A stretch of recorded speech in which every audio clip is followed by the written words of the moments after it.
once again to another episode of Everything We Do is Magic, or Udom as I call it.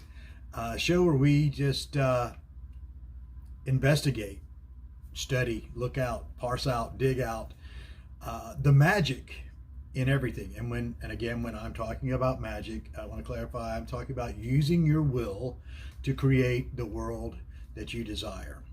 And that is something that is inherent and in the deepest, at the deepest point in all of the philosophies and the spiritual pathways in this world. I mean, everything from Confucianism to Buddhism to Taoism.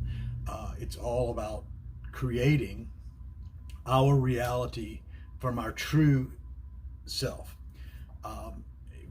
I'm saying that because as I am doing this series, I'm just currently using some references from quote unquote the Christian Bible.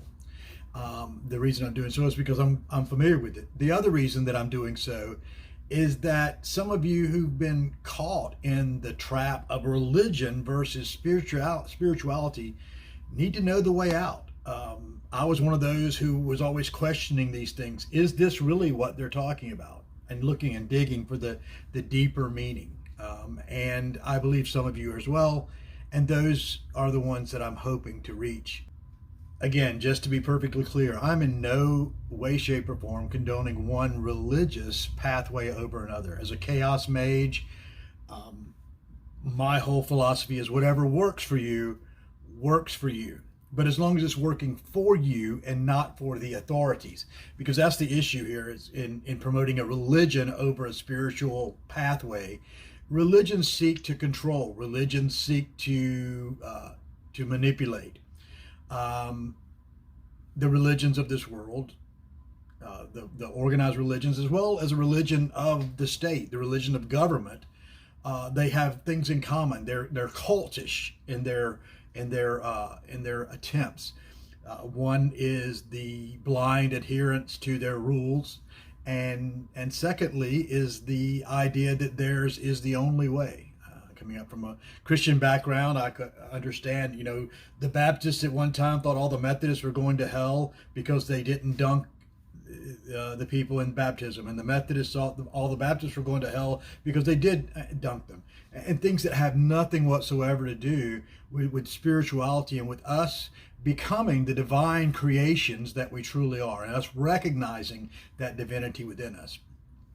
With that said, I will talk about a parable that's always been interesting to me as a farmer, and that's the parable that the character, the mage, whether he was a real character or whether the writings are just a gathering of prior wisdom in a way that we can relate to as their stories.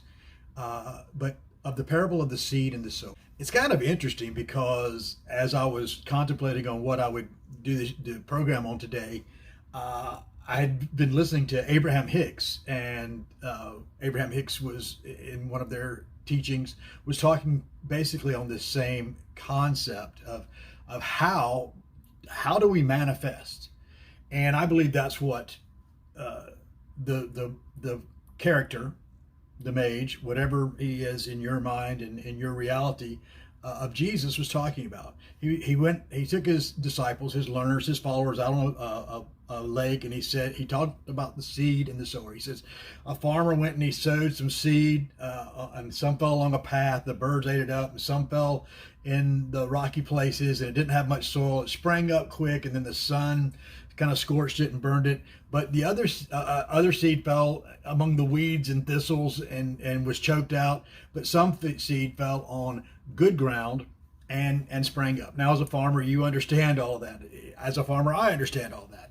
You've got to have good soil in order to get a good crop. But what he says after this, his students asked him shortly after this, they said, why do you talk to us in parables? Why don't you just come out and basically say what you're saying? He said, because the knowledge of the secrets of the kingdom of heaven, which is within us, the kingdom that we're creating, has been given to you, but not to them. Whoever has will be given more, and whoever has not, even what they have will be taken from him. Now, I always struggle with that. But what it's talking about is deep spiritual truths about what you have. I've done some past episodes, one called As If, and it's about acting as if you possess something. And that's the truth he's speaking of here.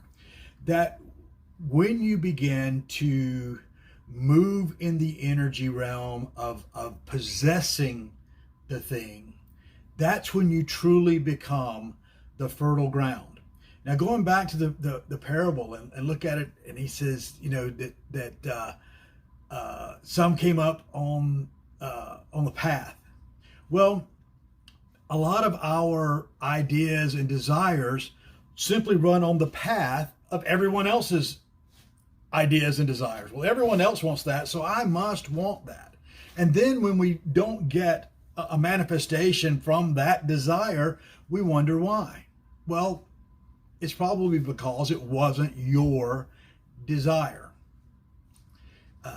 Remember, going back to the meditation technique of whose idea is that? As the ideas come up, we question them. Whose thought is that? Where did that thought come from? Did that thought originate with me, or did I receive it from somewhere else? Then he talks about some falling along the rocky places, not much soil. So again, this is where, just as an example, I've told this story before, but my wife and I used to do movie nights and neighborhood cleanup with the kids in our neighborhood. And one of the kids, I was always talking about, he was going to be an NBA player. And I said, well, are you doing anything now? Are you playing basketball now? Are you working on your skills? No, I'm just going to be a player.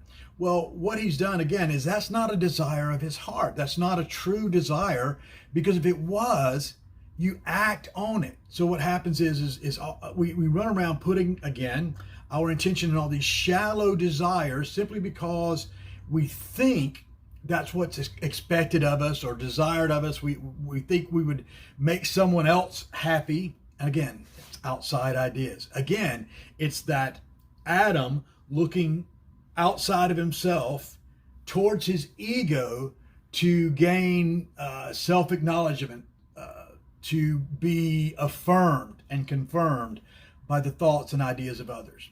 Now, the third kind of seed is where we get to the really good part, because it says that seed was sown among thorns, and the thorns and weeds grew up and choked it out. And that is so often what happens. We set an intention, we set an idea, we put our desires out there into the universe, and suddenly a hardship comes up. Something bad happens, as we say, bad. Something negative begins to function.